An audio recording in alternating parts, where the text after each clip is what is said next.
So I want to thank everybody for coming on this dreary, rainy day. Before we go into the agenda, I'd like to welcome a new member to the Environmental Justice Group. And this person is special to me because for the last 7 years, she's been my wife at work. She's been my secretary for 7 years, and we just promoted her last month, and that's Jeanette Short. So welcome. Jeanette has a long history here at the district. She's been here over 35 years, so she knows a lot about the district.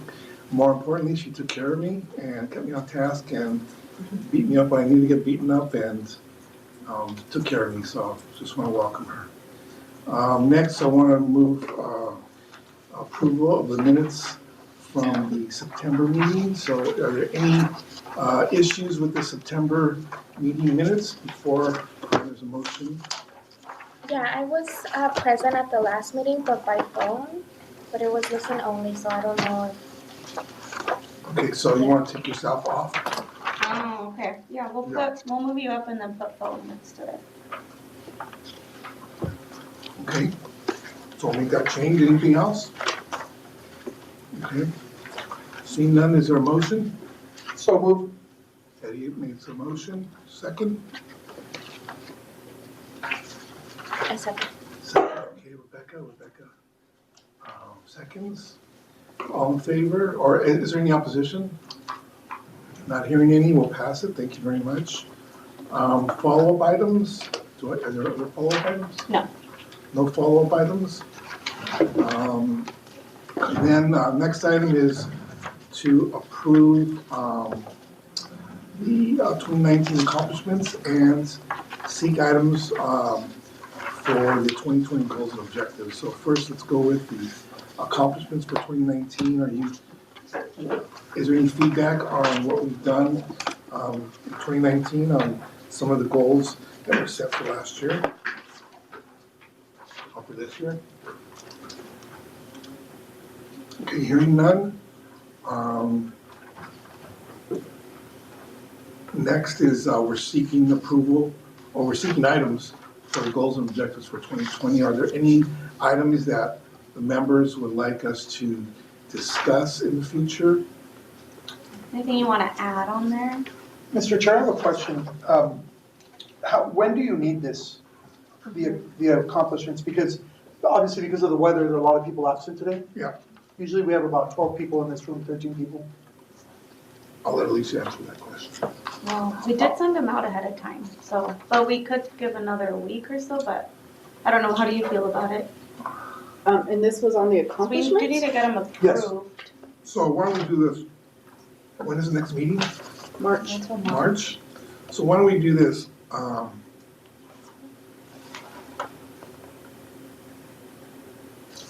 wish Nancy was here. Why don't we go ahead and approve them, but we'll leave it open to if there's any changes or add-ons, that we add them on. I don't know. Well, especially, I think, Alisa, you said you sent them out? I don't remember seeing it, but you did your due diligence and people have the opportunity. It is fluid. People have the opportunity.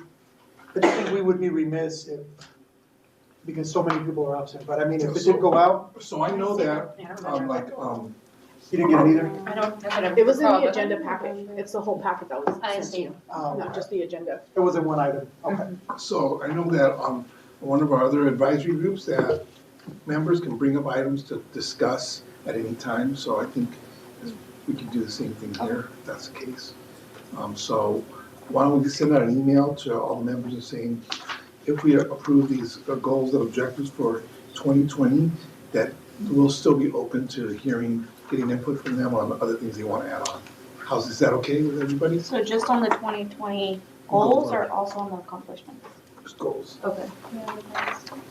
Yeah. Is this And I all- think even if we do pass these, if you really want an item, I know like Victor Yip's presentation was something that came in after. So if you want anything added that's not already there, we could do that. Yeah.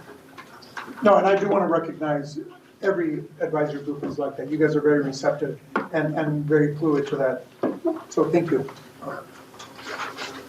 So, can I get a motion to approve the goals and objectives for 2020?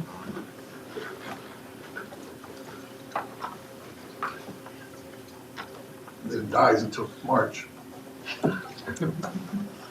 Okay, I don't hear anything, so we'll hold it over to March, okay?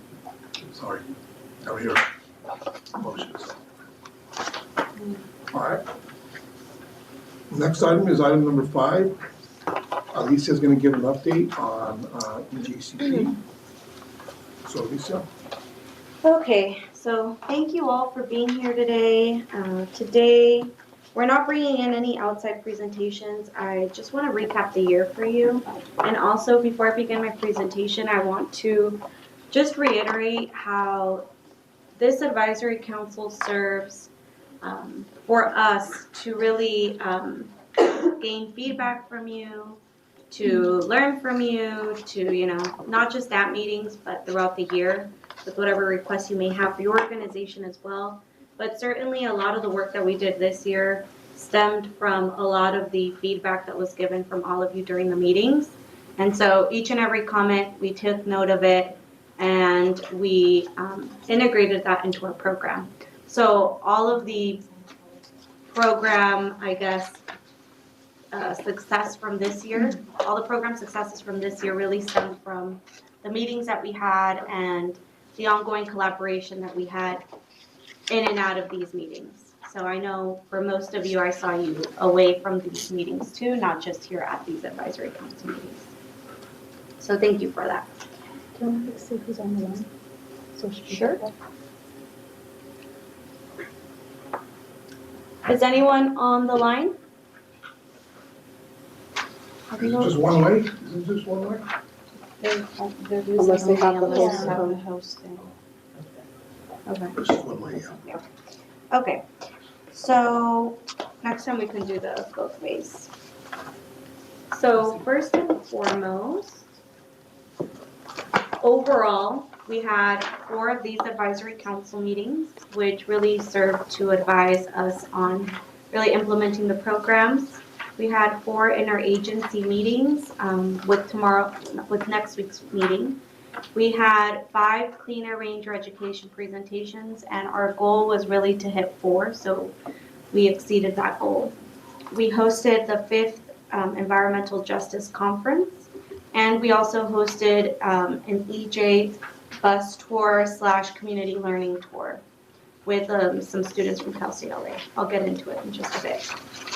And also one of the things that I want to highlight that's not on here is the engagement that our EJ team has had throughout the year in the community. So that would be a lot to notate, but that's part of, some of our accomplishments. They weren't meetings and events, but they were certainly engagement. The first program that we had, and I'm sure that you each now are somewhat familiar with, is the Clean Air Ranger Education Program. This year was the first year that we piloted such a program. So we really used those 5 schools in 2019 to advise us on our real program implementation for 2020. So the first thing that we do is we go in there, we give students a presentation. Usually it's about 2 grade levels. And, we talk to them about what is air pollution, what are the health effects, how can you know whether the air is clean or dirty. We give the schools flags so that the families can begin to understand what air pollution is and they can see it out in their schools every morning. And so that I think there's research studies that show that the way to really reach out is through children. Children talk to their parents, they talk to their, their cousins, their friends. So that's one of the things that we really want to aim more for. And there are other programs at the district this year that are also doing the same thing. But this is more or less the program that we piloted. Another great aspect of this program is that we'd be there during their lunch recess. It's only at elementary schools. And so we'd really have contact with all the kids throughout the day. And they'd come in, they'd see, a lot of these kids had never seen an electric vehicle. A lot of kids didn't know what electric vehicles were. So it really opened up their eyes to something different. We went to Valencia Academy of the Arts, Honey Hollow Elementary School, 28th Street Elementary School, Cesar Chavez Elementary School, and North Bergamot Elementary School. And again, I want to just bring up to the advisory council that some of these schools were the only way that we went in there was through some connection from the advisory council. So definitely thank you to the advisory council for that. Some of the feedback that we received, this is just some of the feedback, but students love the visual representation. We do a dry ice experiment. So whenever we do that, we kind of lose control for a few minutes because the kids are like, oh my God, dry ice, especially during Halloween time. The speakers interacted well with students. Some teachers felt that maybe having small groups would be better. So we're trying to find a happy medium between a large, assembly and then a small presentation. Obviously, we were able to reach more students with an assembly than multiple classroom runs, and that would take a lot more time. So we're trying to find a happy medium. And the first school that we went to, we gave them kind of a project, and I think this is something we're going to incorporate more often. We felt the first school, they did it. The second school was like the teachers were overwhelmed at that school and they didn't have time for their students to complete that project.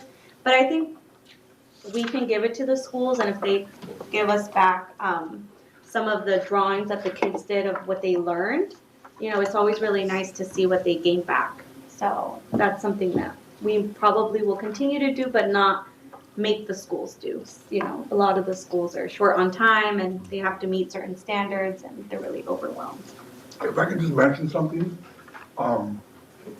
this program, we're doing a similar program at the high school level. Did you talk to them about this at all? No. So the board has invested for this year over $500,000 on doing a more in-depth program than this at the high school level at all 4 counties. So we have, because LA County is the biggest, we have 40 schools in LA County, and each other county gets 20 high schools. So we're in this, and Alicia's firm is our consultant on it, and they are, I think we're close to like 78 schools right now, or maybe 80. I did it the other day for the first time at Garfield High School in LA, and it's a really good program. The only reason she said, the only reason I chose Garfield was because my parents went to Garfield, so I said. And my mom went to Garfield. Your mom went to Garfield already. So anyways, but this program teaches these high school kids about what air pollution is, but also gives them the opportunity to go out and actually take measurements of pollution around the school. And we have these low-cost sensors that they can walk around, take the measurements, they download it to their phone, and then the phone uploads it to a website. And they can track every day that they're doing it, that they're monitoring, but also compare it to other schools and see what their pollution is, mainly just particulate matter, PM, it's not toxins or anything. But they compare it to other schools in other areas and see which one is higher. And then the program also has them, just be aware of their surrounding communities, where they live at, where they work at. Just gives them the opportunity to make educated decisions on where they want to go. One of the things that I talked about in the first class was, did you know living next to a freeway, is very harmful to your health? They didn't know that. So I brought up the American Lung Association study that did that if you live within 500 feet of a freeway, your risk factor for having lung ailments goes up significantly. The farther you go away, obviously the better it is. So just little things like that will help them make better educated decisions in the future. They weren't aware that living next to a major thoroughfare for trucks was a problem. Simple stuff that we here at the district and others who are more aware of it, it's good to pass on that education onto these kids.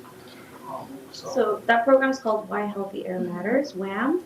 And I think in that email that we send out, we can include a link so that they can go online. And if you have schools, because this is just the first year, this is right now, it's a 3-year program. So next year, we're gonna go to other schools in other parts of the 4 counties. If you have schools that you want us to get into, we're more than happy to do that. We're primarily, we have criteria. So like criteria 1, I believe is it in the AB 617 community? And then the next one is it an AB 2588 community? And then there's like 3 more criteria. So the highest one is AB 617, and then it goes down from there, where we put the priority in getting into the schools. Now, I'll be honest with you, it's kind of surprising.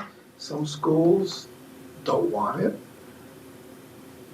And for whatever reason, I don't understand that, but the schools that get it, they're like really happy about it, and the kids are, very happy to get that knowledge. They were, one of the things they asked me, well, how much do you make? Of course, they won't ask that question. And I said,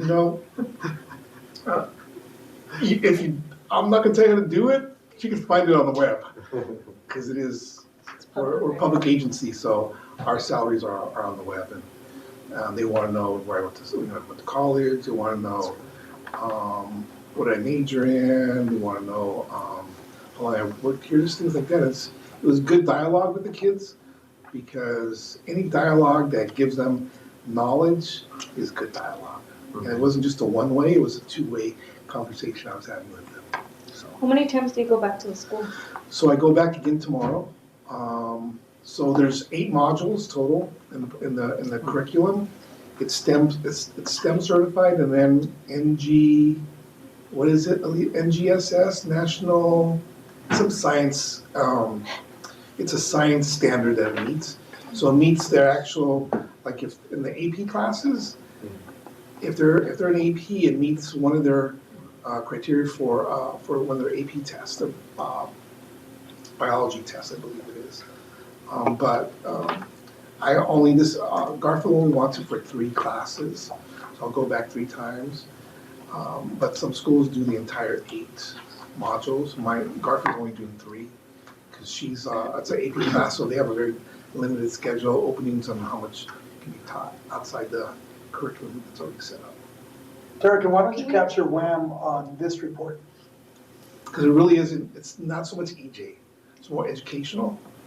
But I think maybe in the future, we come back and give a presentation. It is EJ, it's just not under EJCP. Right. And so that's a distinction. I think that kind of opened up my eyes too. I think for future presentations, we can have other programs that are environmental justice related, but not necessarily fall under the umbrella. So that'd be good. But it's a really good program. I mean, I was like, because it can be very dry.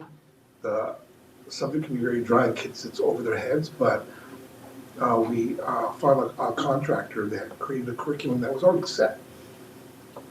And we just modified a little bit to fit our needs.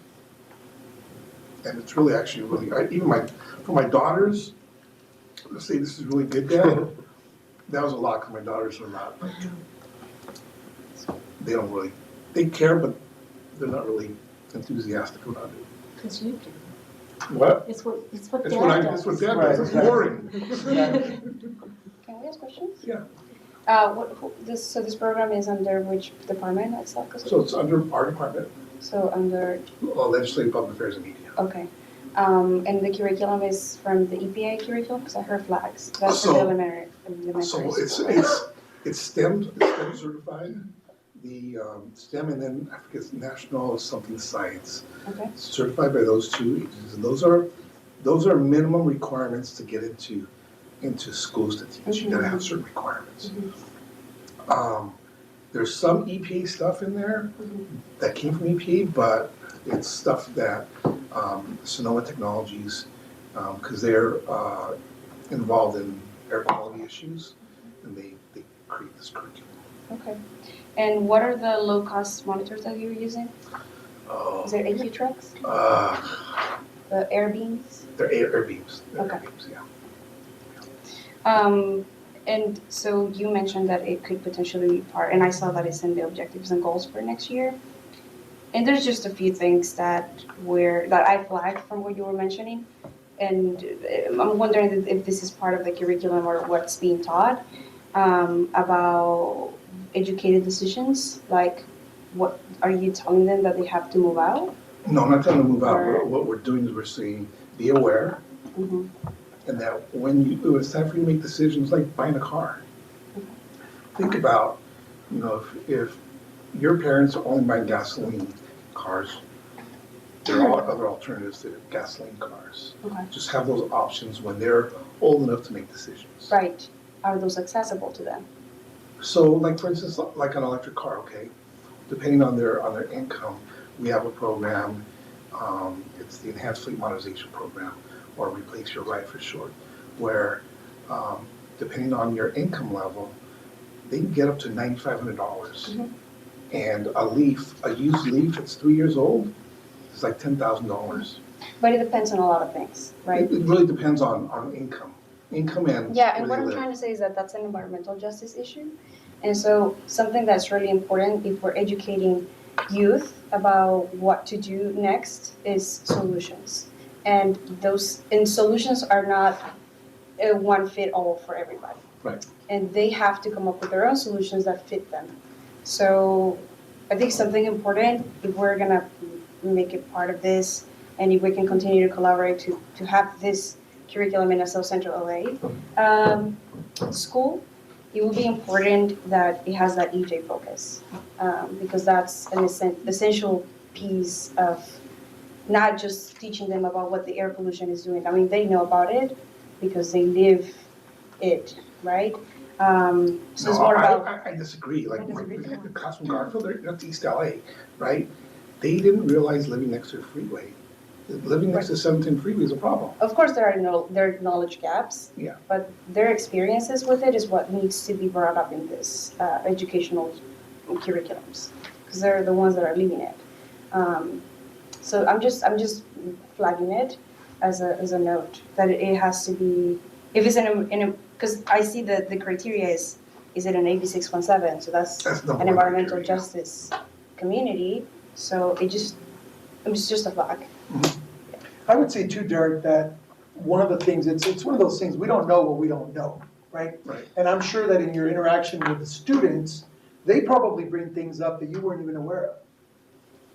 Like, I mean, and not in a scientific sense, but if they say, you're talking about accessibility, for example, right? Yeah. If they say, oh, well, that's not accessible to us, but maybe if this happened, and then you're thinking, oh, well, you know what, we never thought of that. Mhm. So I mean, it's an opportunity for learning. Exactly. Fair, that's fair. Yeah. Anybody have follow-up? But just one more, and then this is good, not as eloquently as our colleagues, but do they keep the air monitors? Can they continue to collect data? So the school will have it for the entire year, or the class will have it for the entire year. Okay. So if some schools, like, I'll give you, like I said, Garfield wants to teach 3 modules, or something, a total of 8 modules. Some schools do all 8 modules. They may do it all in one semester, or they may do it all over a course of the entire school year. But the schools that only have, like Garfield's gonna keep that equipment for the year. Now, if we go back to Garfield, it'll go to whether the same teacher or a different teacher, but they'll have it. And if they don't want it at the school, then we pull it and we take it to a school that is gonna use it. But if it's 617, I'm just telling you, that's like the highest priority. And we're gonna try to keep as many of those kids at those schools. And is it only targeting AP classes or are any type of classes? It's whatever we can't dictate to the school what classes they have to tell us.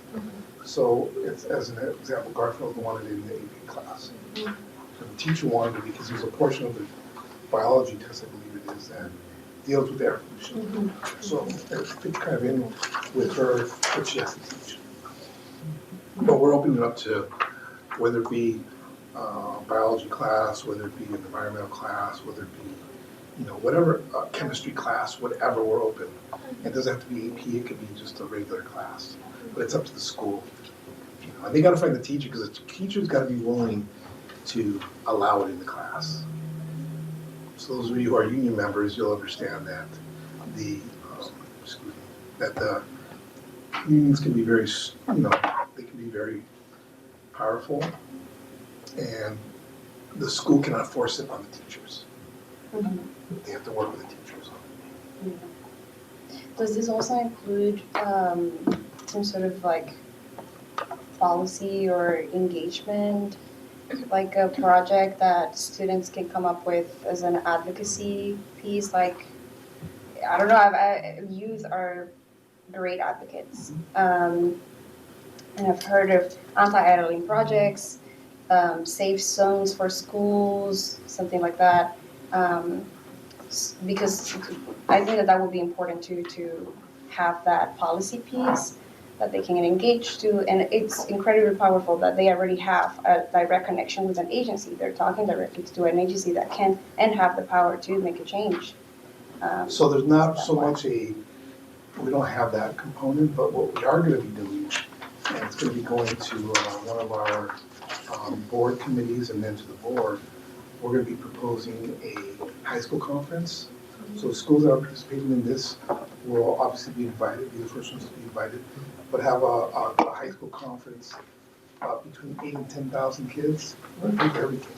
Buses, we're paying for, I mean, it's a significant expense to the district. But invite them to this conference, and there'll be breakout sessions for them to attend and learn more about air pollution, learn more about what they can do, learn more about, like at our EJ conferences, how to organize, things like that. So they can become more involved because, you know, the one thing I proposed that was, they liked the idea, but they thought it was gonna be a little bit too much was having one student from each school come and present at our board on their findings. But that would be a long meeting. So what they said, why don't we just have a conference and let them also talk about what they found at their schools if they were a part of this project. So it's an opportunity for them not only to discuss with our board members what they found, but it's also an opportunity for them to practice how to go in front of, you know, an organization like ours and a governing board. And, I think that's very helpful for them. And you guys have been to our board meetings, right? There's kids that come, high school kids that come in, they're very eloquent. They have a very good story. And I know there's a couple times that, there's a couple times, this one incident, one opportunity, the kids, after the meeting, our board chair told our executive officer, I want you to go meet with them right now. And there was probably like 20, 30 kids, and one of them was, what's the lady that works over with you over at? Mary, Baltimore? Mary Baltimore. Yes, She was in that meeting. Mary was in that meeting, and she brought the students in there, and we were in one of the other rooms, but like I said, there's 20, 30 kids in there. They were voicing their concerns about what they saw needed to be done. And when you get an executive officer that's in a meeting and listening to kids, you know, that sends a powerful message. So.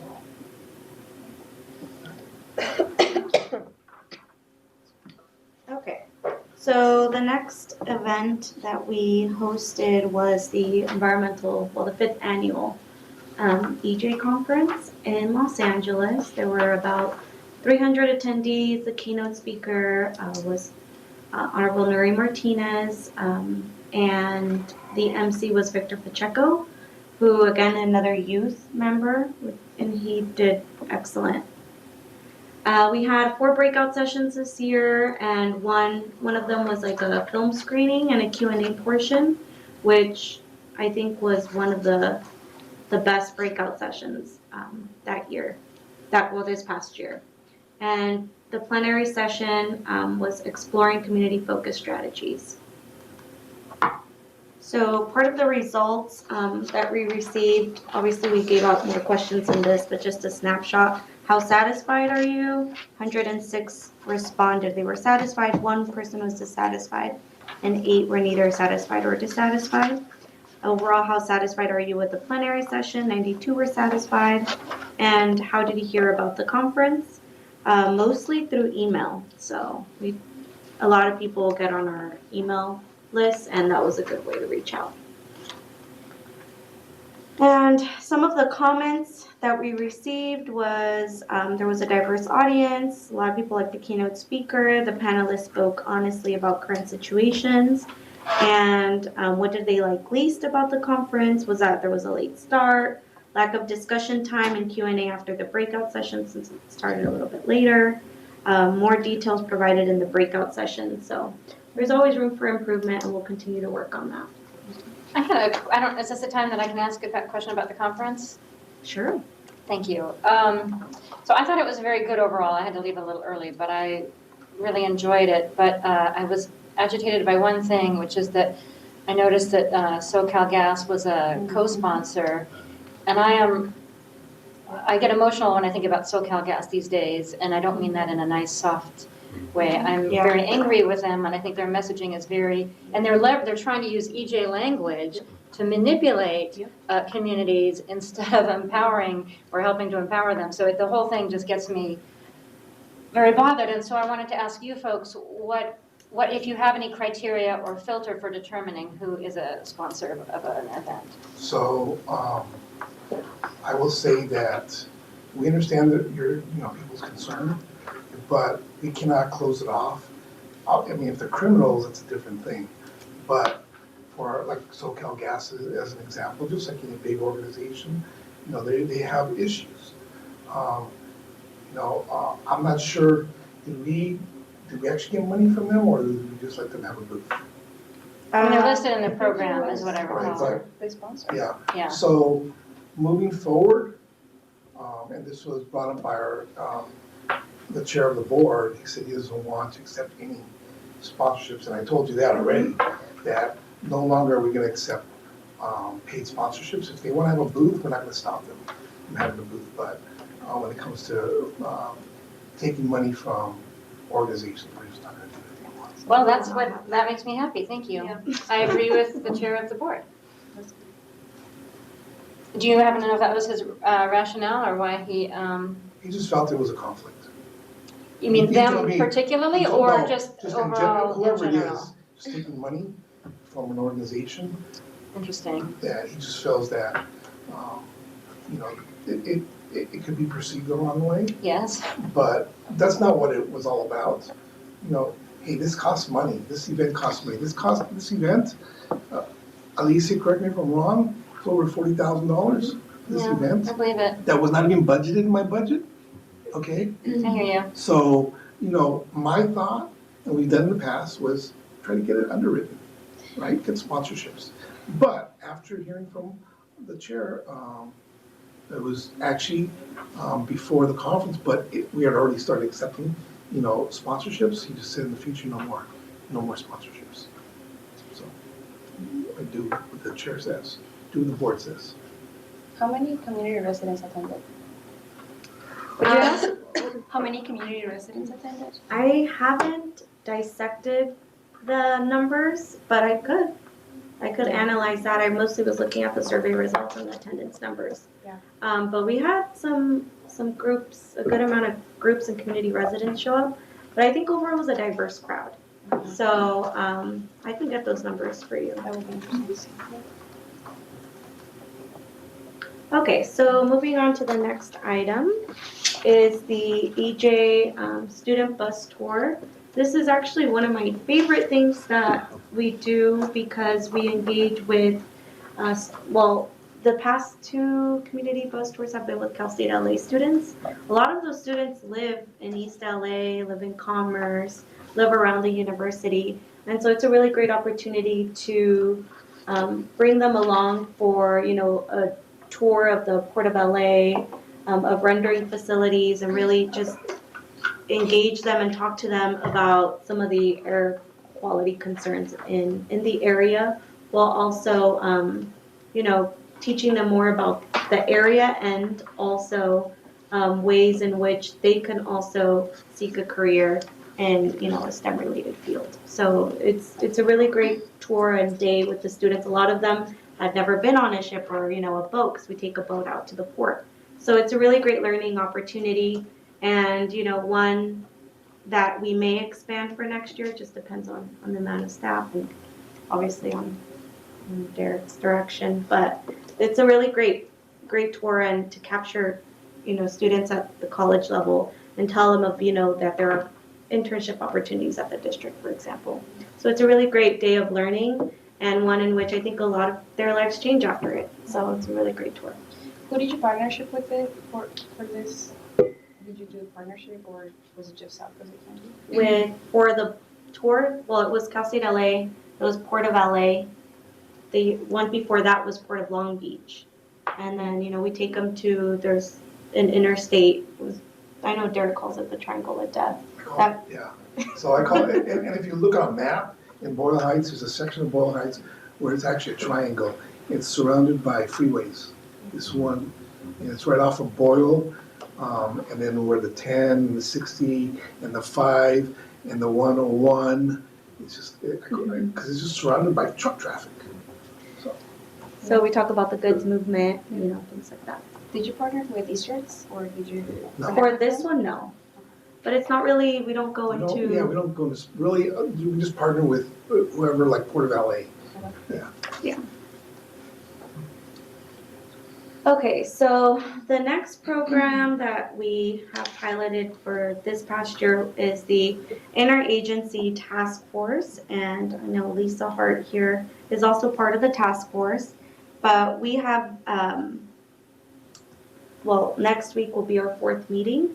And we've partnered with agencies and organizations to really hear out community concerns and address them at the same time. And this really stemmed from a series of annual summits that were held annually, but there was a great need to address these problems year-round and not just once a year, so that we can actually move forward with some of the projects and ideas that people came up with.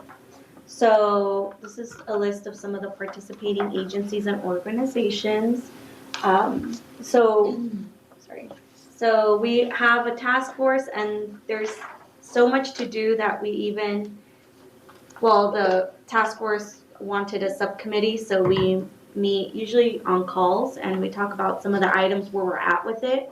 And, the task force members give us direction on where they want certain projects to go. And that really prepares us for the task force meetings where we can do a lot more. So it's kind of a stepping stone in between.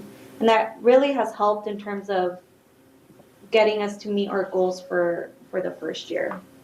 So again, the first goal that the task force came up with was that they wanted to change the term complaint to make it, like a community report or something more that doesn't sound like you're complaining about something, but rather something that you're reporting about. That was actually the first goal that we had. And just as an update to everyone sitting at the table, this is one of the ones that, as of right now, we know where we stand with it. We saw it through. A lot of the agencies weren't at this point in time willing to change the language. Our agency was open to the idea of doing that, so that's one of the things we might be doing moving forward. We're still kind of working on it, so if we adopt it internally, maybe we can bring it up in a year or two again, but that was a big one. Number 2 was implement an environmental agency staff training. Currently working on that, and projected year is March 2020. So we're pretty much more than halfway done in terms of planning is concerned. So the next part will be outreach, and so hopefully I think the advisory council will get an email about that in case there are certain agencies you want to see there or so forth. So that training will be March 2020. Goal 3 is to expand and distribute a public interagency referral directory.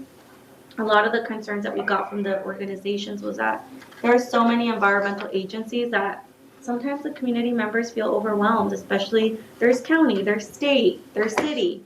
So we've created a public document that we plan on distributing to specifically environmental justice communities with the help of our partner agencies and organizations in 2020. So I think this next meeting will plan out our 2020 goals now that we have actually a document that we can distribute. The next step will be distribution. Goal 4 is to create an internal interagency staff directory. This one stemmed from some of our compliance and enforcement staff. They were able to make connections with some city staff that they had never met before in terms of like doing inspections at local auto body shops in the city of LA. And so they requested, and the task force agreed, to create an internal document with contacts at other agencies that they can reach out to directly rather than kind of going from the beginning.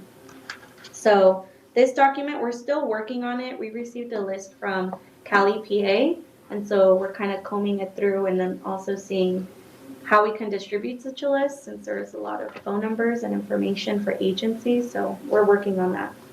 So that's kind of an update as to where we're at with the task force. And right now, we only have it for LA County. And lastly, we have our Environmental Justice Advisory Group. It's been around since 1990, so just about 30 years now.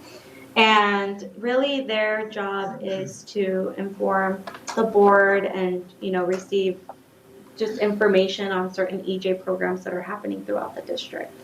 And we've met 4 times this year, and there's really an array of participants from health to business to academia to, nonprofits. So it's a mix.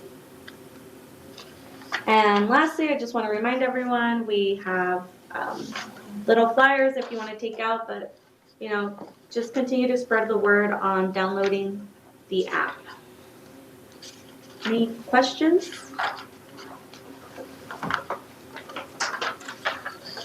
Okay, seeing none. Let's go next item, item 6, member updates. So we'll start with Paula.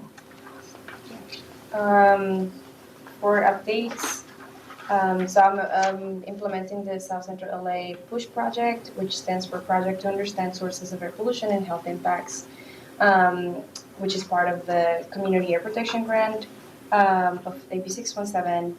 And we're going to host the 3rd Air Quality Academy, which will be in Watts. We have currently trained at least 60 community members on air pollution and community air monitoring.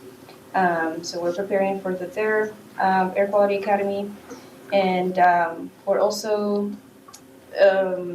leveraging some resources, additional resources that we have with PSRLA and USC to develop a system that works for South Central LA residents and is developed and co-designed with community residents to develop a reporting system that really works for the needs of the residents. So we're going to have a pilot test with all of our Air Quality Academy graduates next year to modify the reporting system and how it's going to work.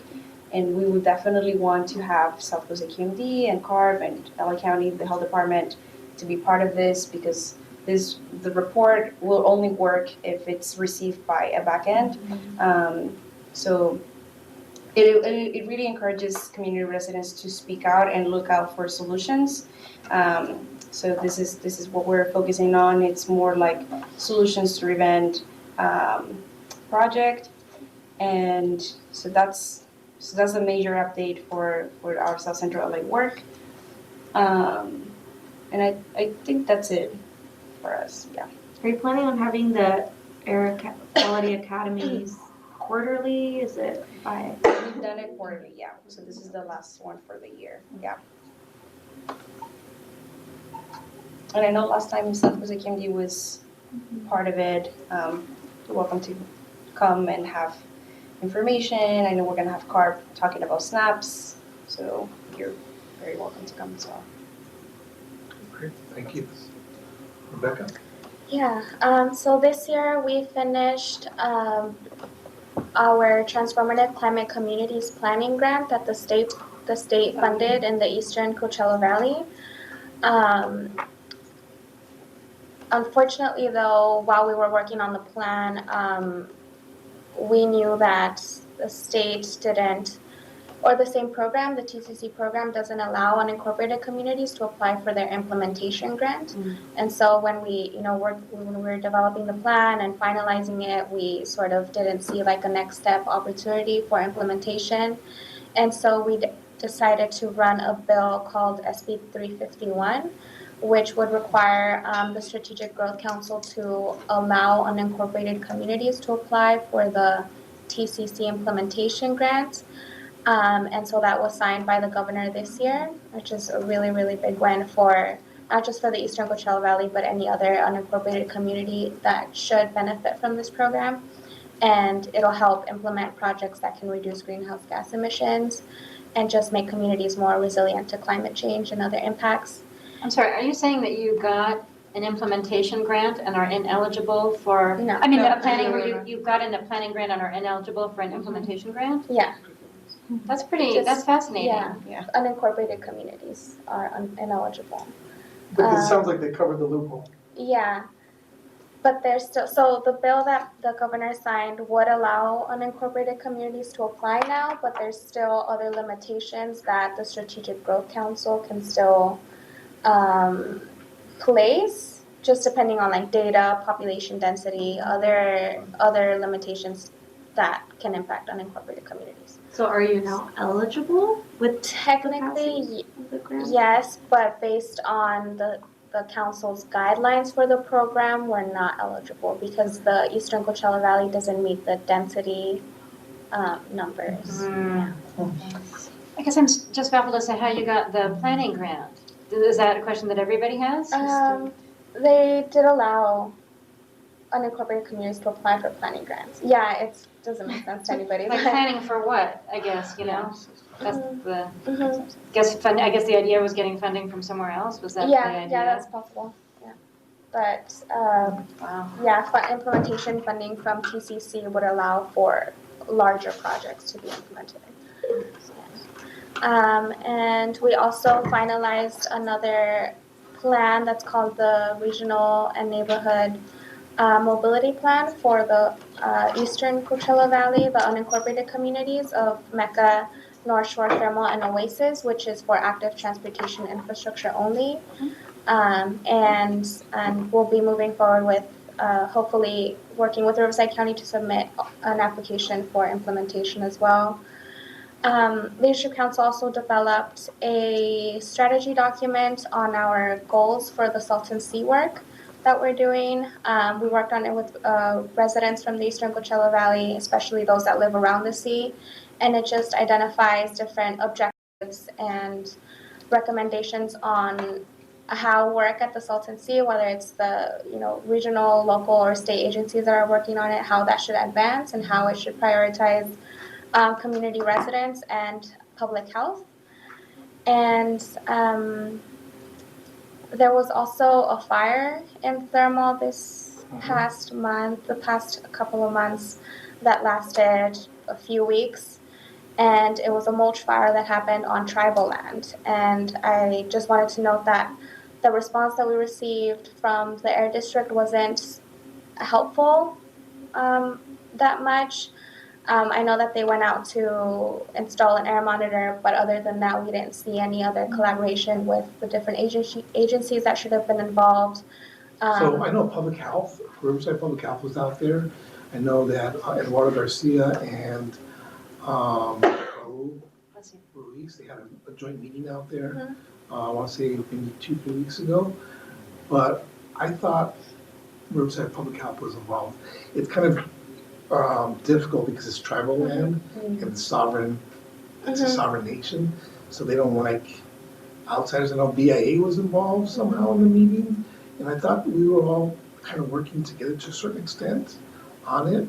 So you probably know better than I do, but that's kind of what I heard. Yeah, I actually don't know much about it because they didn't reach out to many community organizations or they didn't communicate any of this information to residents. So I So know we that. actually went out because we got a call from one of the teachers from, what school was that? Cesar Chavez. Cesar Chavez, and we actually went out and did that care class out there. And teacher was very thankful. I think we did to more than one class. I mean, it was like It was 2 classes. 2 classes. You were there, I wasn't there, but I thought there was a commitment to an open line of communication between us and the school or the teacher. When there's other problems, let us know, but I know we did some significant monitoring out there. I don't know to the exact extent of it, but I know that we got involved pretty heavily because our board member, Perez, Supervisor Perez, you know, he told us that it's a priority out there for them. And I'm not sure how the information was, if it was passed down on the monitoring results, but it's kind of sticky when it's tribal land. It's more Yeah, and just difficult. as a like a recommendation for it most likely will happen again. Just that we hope that the communication will be a lot better and that more action and help for the residents will be provided. I think one of the things that Torres Martinez is saying is that they didn't start the fire. No. Somebody came on their land and started the fire. Yeah, no, nobody blames the tribe for that fire. It was an illegal dumping site that shouldn't have been there. I did hear about this in passing on probably KPCC. Do you happen to know specifically what the expectations of AQMD are that weren't met? We did request that masks be distributed, and we heard, well, the response that we received was that it wasn't the responsibility of the agency to do that, and that the masks that could be provided may not mitigate the issue enough, so they don't want to like create a false sense of safety. Because actually, a bad mask is actually worse because it traps it in there. So, gotta get the right mask out there. Does that answer your question? Yeah, they did, thank you. Okay, I guess that's my turn, okay. I'm with the neighborhood, I'm Lisa, I'm with the Neighborhood Council Sustainability Alliance. We're working on a few things. One is the Intermountain Power Plant. It's a coal plant that LADWP. Yes, LADWP uses in Utah. That is slated to stop using coal in 2025. Unfortunately, the plan has been to build a natural gas plant there, which strikes many of us as a little absurd at this point in the climate crisis. So we are working with the city and DWP to get them to get it as renewable as quickly as possible. So I'm not quite sure where that's going to end up, but that's been a big focus of ours. Another thing we're working on is, or about to really start working on, is the car idling issue, which is a pet peeve of mine. Car idling or truck idling? Car idling. Car idling. And this bill, I don't know what it would look like, but this is really focused on car idling, but it could pertain to other idling as well, but we're looking at car idling. This is something that there are laws about in some other states, but California has not touched this, and it's actually, and I was talking, the reason it's top of mind for me now is I was talking to a woman working on it while I was driving out here in my EV. Guilt-free. Are you charging it here too? What'd you say? Are you charging it here too? I am, which is a whole thing I could talk about for an hour, but yes, I am charging it. So, as we get more accustomed to our cell phones and GPS and all this stuff, and as we get more and more deliveries and with Uber and Lyft and everything, there is more and more and more idling, and I think most people don't even think about it. So we want people to think about it and not do it. So we'll see how that goes. Also working on leaf blowing. I actually need to follow up with somebody at AQMD because I think I'm very excited about the advancements in electric leaf blowers, but I'm not sure if I'm getting some pushback from some folks in my community about if they're good enough, if they're ready for prime time, so. They are. Okay, that's nice to hear you say that so unequivocally, okay. Because we would really like. Now, according to us, they're ready.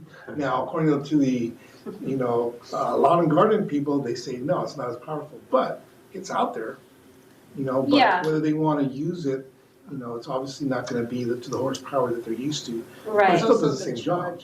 So charging is a big issue, but there's kind of, you can buy more batteries.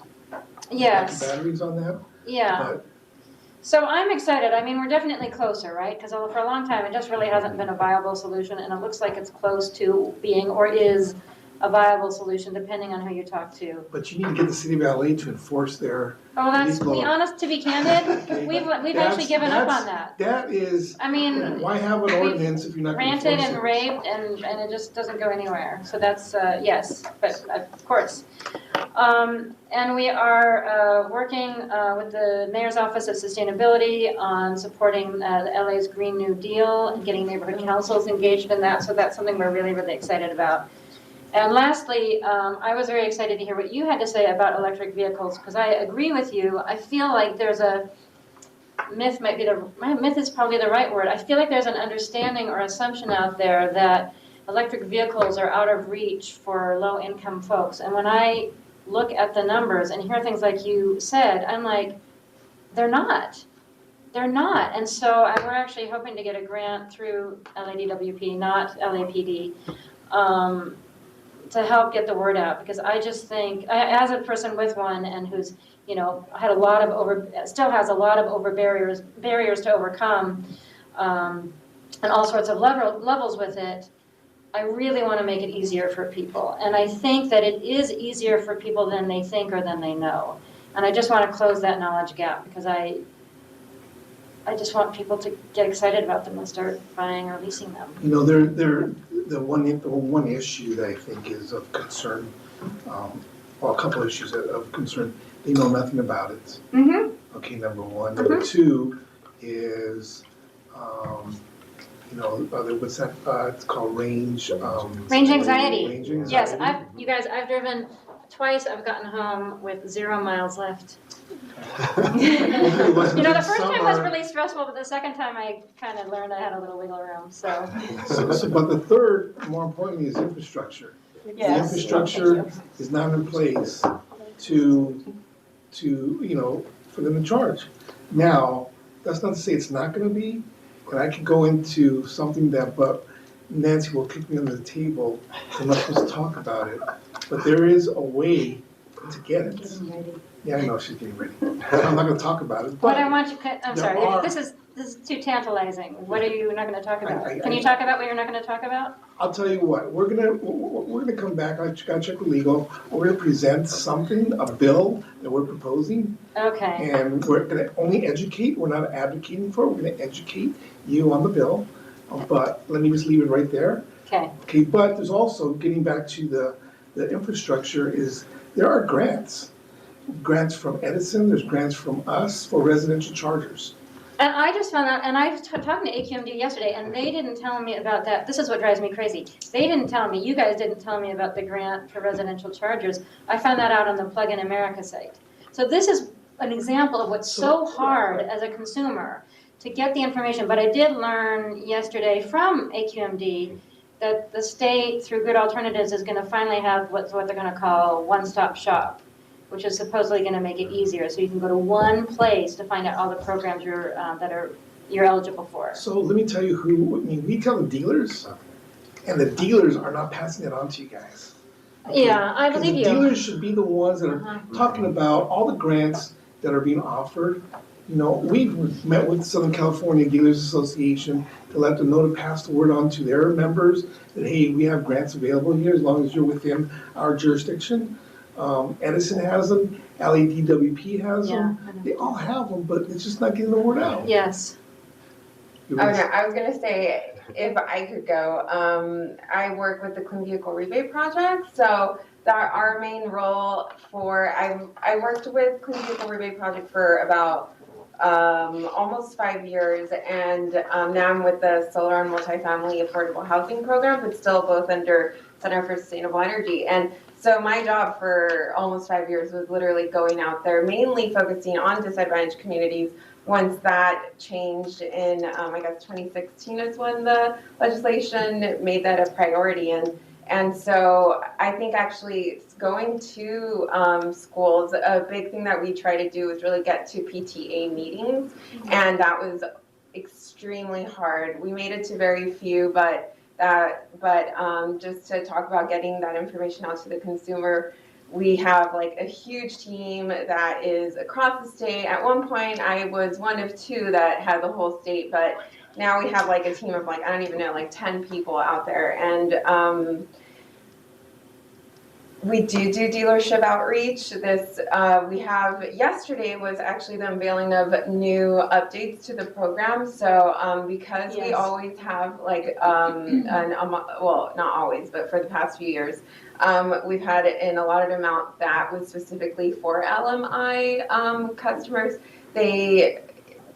We don't ever run out of that funding. So a lot of the focus is throughout these years that I've worked with them. The program is now 10 years old. So it has been to increase outreach to these communities. So I know when I first started 4 years ago in an LMI community, no one knew about electric cars. Now I've definitely, after 5 years, see like how much more with everything from the car prices going down. So it's like a slow trickle to Yes. get there, but getting that information out is definitely the main priority. And we're also going to be in charge of like one-stop shop along with grid alternatives. And so I know before it used to be driveclean.ca.gov, but it wasn't well managed.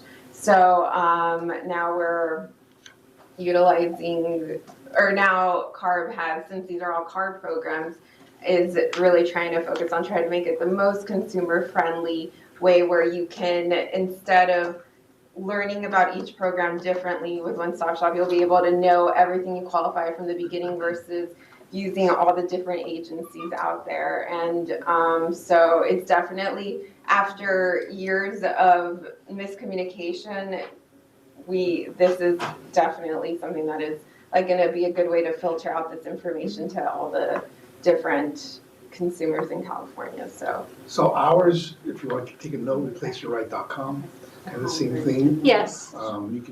You can see how much you qualify for. Yeah, I mean, I was poking around on that website yesterday, and I was on it, of course, long ago when I got my car. But one thing I hadn't realized until yesterday was dealers have to, and I called and I realized dealers have to actually sign a contract with you folks in order to be participating. And in order to get one of these things, cars through a program, you have to go to a participating dealer, and they're limited. And for example, my car's a Fiat. There is not one, apparently they're working on it, but there's not one Fiat dealer on the list. So if you go to CarMax, I did see that there were several, and that was encouraging because speaking to the used car piece, I think that's really helpful. yeah, CarMax, and I mean, when I've gone to our Replace Your Right events, we've had them at a CarMax in Ontario, we had CarMax over in Inglewood, and that day, they had anywhere from 10 to 15 Leafs as an example for sale. And we're encouraging the people, hey, if you're looking at electric, and you don't want to pay a lot out of your pocket, look at the Leafs. They're offering them for $10,000, $10,500 sometimes. And if they qualify for the max, you're going to finance $1,000 max, maybe $500 max. So, it's a win-win. It's a win-win for the person. It's a win-win for the environment. It's a win-win for us. Yeah. So.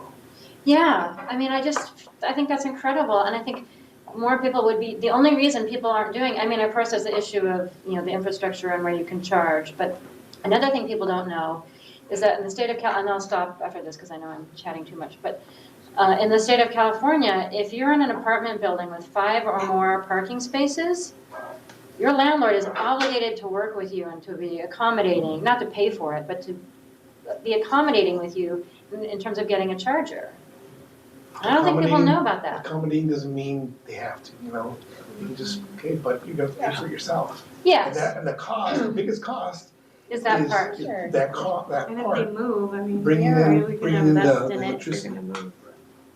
And if it's a level 2, okay, it's still going to cost you. Well, I think it depends because there are subsidies for that as well, and it depends on the setup. But I mean, where I live, it's a whole other story. But I imagine, not knowing, but I imagine in lots of places that would actually be a minimal barrier. But if people don't know that the landlord is supposed to not pay for it, but at least cooperate. Mm-hmm. But yeah, we need more progressive laws for sure to help. I mean, it's not going to happen without more progressive legislation to the extent that we need it to quickly enough. Valerie? Your turn. Okay. Well, Clean Vehicle Review Project just started working. When I first started the council, that's the program I was working under. But Now with, since April, I've been working on solar multi-affordable housing program, SOMA, and just like the name, it's a program that's putting solar panels on affordable housing. Our launch date was July 1st this year, and it's the governing board is the CPUC, and it includes the 3 big IOUs in the state. So SCE, PG&E, San Diego G&E, and as well as 2 smaller ones, Pacific and Liberty, which is like Lake Tahoe and up by Oregon border. So day one, we had wait lists in the 3 big IOUs. So this program is a $100 million program per year is what we're getting, the funding that we're getting from the CPUC. And day one, and the ultimate goal is 300 megawatts of solar by 2029 in affordable housing. And the first, and the program, the way it's being run, it's we're called the SOMA program administrators, and we're actually a group of 4 nonprofits, including ourselves, Center for Sustainable Energy, Grid Alternatives, Americans for Energy Affordability, as well as CHPC, the California Housing Partnership. Sounds good. Yeah. Okay. And so a big part of this program is actually to get solar jobs into the low-income communities it's serving. So the criteria to apply for it is either you have to live in a deed-restricted affordable housing, a minimum 5-unit property, or live in a DAC that's also, I don't know if I said that right, or be 80%, if you're not a DAC, then at least be 80% of occupants have to be LMI. And the first, and a big part of this program is, okay, sorry, I'm repeating myself, is to actually get people who actually live there to train them in solar, and this is being led by Grid, as well as Rising Sun, which is another nonprofit that's helping us, and we're getting, and so they're being trained, and actually every contractor is required to at least hire 1 or 2 for the job, or at least train them and have them certified in solar so that they can have those skills after the project, as well as we're also using different community-based organizations like SEHA, APEN, CBE to help us do actually tenant engagement, because a big part of this project is actually that a lot of the benefits are supposed to go to the tenants. So there's different incentive amounts that if the landlord decides, or the property owner decides to give more of the solar credits, the more solar credits that go to the tenants, the higher the incentive will be. And I know I'm going to make a presentation on this in the next year, so I won't just be talking, and it'll make more sense on paper, I think.